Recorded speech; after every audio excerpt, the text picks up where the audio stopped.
Olá! Hoje eu vou te ensinar os 5 passos de como projetar em terrenos com desníveis. Seja muito bem-vindo e muito bem-vinda a mais esse vídeo do InResidence. Eu sou Igor Campos.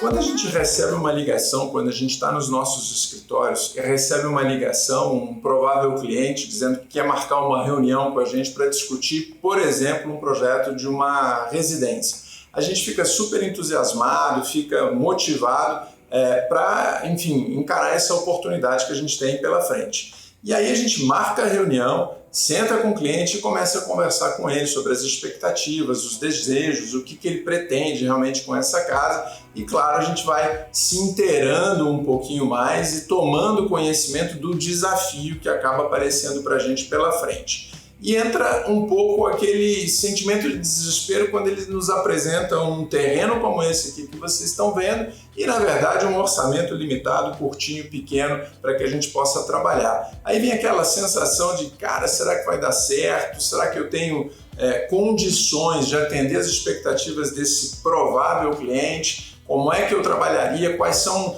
eventualmente, as técnicas, os sistemas construtivos mais interessantes para que a gente possa trabalhar em situações mais ou menos similares? E o desespero bate, né? A gente vê aquela pirambeira e fica, cara, será que vai funcionar? Será que vai dar certo? Então calma, eu estou aqui para te dizer como é que a gente faz, como é que a gente aborda os 5 passos para que de alguma forma a gente consiga obter um resultado legal e viabilizar os nossos projetos. Vamos lá, o primeiro passo é o seguinte, a primeira coisa, parece óbvio, talvez seja óbvio para alguns, mas para outros nem tanto, né? Quando a gente está muito entusiasmado, a gente vai logo fazer o projeto e não se dá conta realmente do que a gente tem nas nossas mãos e que tipo de arquitetura a gente quer produzir, qual é o legado que a gente quer deixar, que tipo de desenho a gente vai imprimir nessa nova paisagem com a inserção do nosso projeto. Acho que esse é o primeiro recuo que a gente tem que ter, conceber uma arquitetura que tenha uma intenção.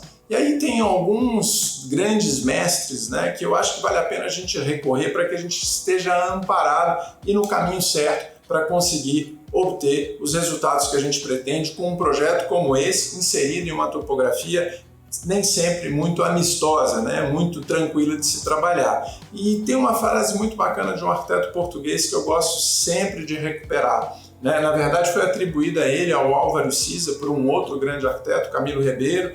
Mesmo uma árvore ou uma pedra arrancada da montanha não nos é restituída. Aquela paisagem nunca volta. Então acho que essa é uma atenção muito bacana que a gente tem que ter, ou seja, no radar, né? Na nossa mira. Eu vou fazer uma intervenção nesse terreno, eu vou recriar uma paisagem. A partir do momento que eu fizer isso, alguma repercussão eu vou acabar causando nisso. Então a gente precisa agir com uma integridade muito grande, com uma responsabilidade muito grande em função dessa intervenção que eu vou fazer nesse terreno. E aí quando eu falei para vocês, vamos pensar em uma arquitetura que realmente tenha qualidade, que tenha expressão e que redesenhe, requalifique toda uma área, a gente tem que ter muito claro para a gente o que é arquitetura e arquitetura de qualidade. Para a gente aqui, a gente sempre se ampara na definição do Lúcio, que eu acho que é sempre muito claro. Dr. Lúcio Costa, né? Intimidade nunca houve, mas enfim, a gente acaba se aproximando em função das afinidades de pensamento. Ele dizia que a arquitetura é construção, concebida com uma determinada intenção. E é essa intenção que diferencia a mera construção da arquitetura detalhada do terreno. E como é que você pode fazer isso? Essa que vocês estão vendo aqui nós fizemos em madeira balsa. Claro, os materiais que estão aí disponíveis no mercado são dos mais diversos e você pode fazer com aquele que você tem maior afinidade. Papel Paraná, papel Panamá, pode ser poliestireno, madeira balsa, cortiça. Então é um efeito muito legal, mas o que é importante é você trabalhar o terreno. A partir do momento em que você começa, né, com base no levantamento topográfico que foi disponibilizado para você, começa a trabalhar essas curvas de nível, inserir, né, ou seja, curvas nesse levantamento topográfico, que normalmente são fornecidas a cada 1 metro, a cada 50 centímetros. A gente fazer uma divisão e acrescentar a cada 20, 25 centímetros, a gente vai ter essa percepção de um caimento mais natural mais suave e a gente tem um pouco o domínio do terreno que a gente vai começar a trabalhar. Então, o segundo passo é esse: faça essa maquete para que você comece a se inteirar e realmente ter uma percepção de como é que você vai se colocar nessa paisagem. A terceira é você ter uma clareza muito grande dos 3 tipos de abordagem que normalmente aparecem em situações como essa. Eu vou falar a primeira, que é justamente essa que vocês estão observando aqui. É a gente trabalhar com a nossa edificação suspensa, né, sob pilotis, e praticamente fazer com que o acesso a essa residência se dê no mesmo nível da rua que vocês estão observando aqui. E aí existem vários artifícios. Aqui a gente utilizou uma passarela para fazer essa conexão do edifício com a rua que está localizada aqui, mas esse terreno, esse projeto, essa casa, ela está elevada sob pilotis. E quais são as vantagens que a gente identifica nesse tipo de situação? Nesse caso específico, a gente tem pouquíssimos pontos de apoio. Significa que a intervenção no terreno, em que pese que ela existe e que vai de alguma forma reconstruir essa paisagem, ela é um pouco minimizada, ou seja, a intervenção é menor, né? Então a gente tem 4 pontos principais que de fato fazem com que a gente tenha essas fundações que impactem o menos possível no terreno. E aí a segunda característica, a segunda vantagem, na verdade, é a gente ter essa percepção de utilização desse espaço que está resguardado sob esse pilotis. É uma vantagem e a gente pode, de alguma forma, pensar nela. A desvantagem é a questão do custo, né? Em especial nesse sistema que a gente utilizou, um sistema de ar. Por quê? Fiquem atentos, porque se a gente tivesse aqui um pilar, né, que seria a sustentação como base principal dessa residência que está sob pilotis, a gente teria dimensões muito altas desses apoios e geraria algum tipo de desconforto de relação proporcional. Então a gente fez uma certa transição, a gente pega as cargas todas, redireciona para 4 pontos principais, que é o que acontece aí. Vocês podem ver de uma forma um pouquinho mais clara e objetiva nesse sentido. Então, esse é o terceiro passo. É uma das abordagens. A outra é a gente trabalhar com um certo escalonamento, né? Trabalhar com cortes e aterros para poder inserir o nosso projeto.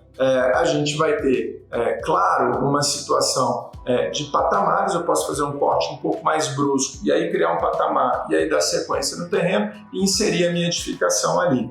Essa é uma intervenção que, claro, vai, de alguma forma, reestruturar praticamente todo o terreno, então a gente tem que ter um pouquinho de atenção nesse sentido. E a outra, a terceira, é a gente trabalhar com um verdadeiro escalonamento, né, de pequenos cortes, platô, patamares, pequenos cortes e fazer uma sucessão realmente do ponto de vista de implantação.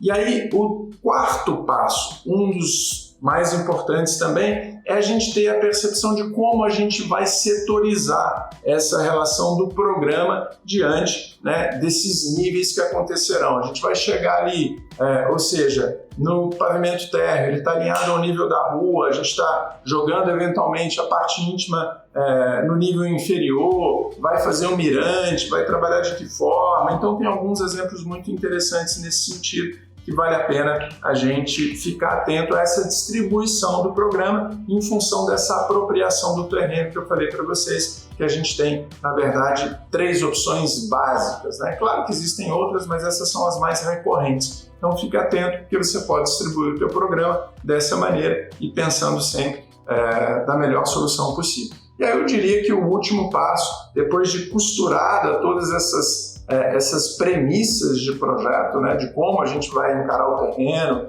de que maneira a gente vai fazer essa apropriação do terreno, qual a arquitetura que a gente quer deixar ali registrada, temáticas que foram estabelecidas pelo seu cliente, enfim, a gente vai sempre pensar nessa relação. E a última é a técnica. Qual a técnica que a gente vai utilizar, né, um sistema construtivo específico, para a gente, de certa maneira, obter um resultado muito bacana. Eu posso lançar mão de várias alternativas que a gente tem. Pode ser do concreto armado, das estruturas em madeira, das próprias estruturas metálicas, e esse projeto especificamente foi feito todo em estrutura metálica. Então, vale a pena, fica o registro dos 5 passos aí para vocês encararem realmente esse desafio. É extremamente prazeroso e com esse roteiro, certamente as angústias serão minimizadas. Vocês terão outro olhar sobre esse desafio que acaba se apresentando para a gente como arquitetos. Espero que esse vídeo tenha feito sentido para você. Se fez, clica no like, compartilha com seus amigos e a gente se vê no próximo vídeo. Grande abraço!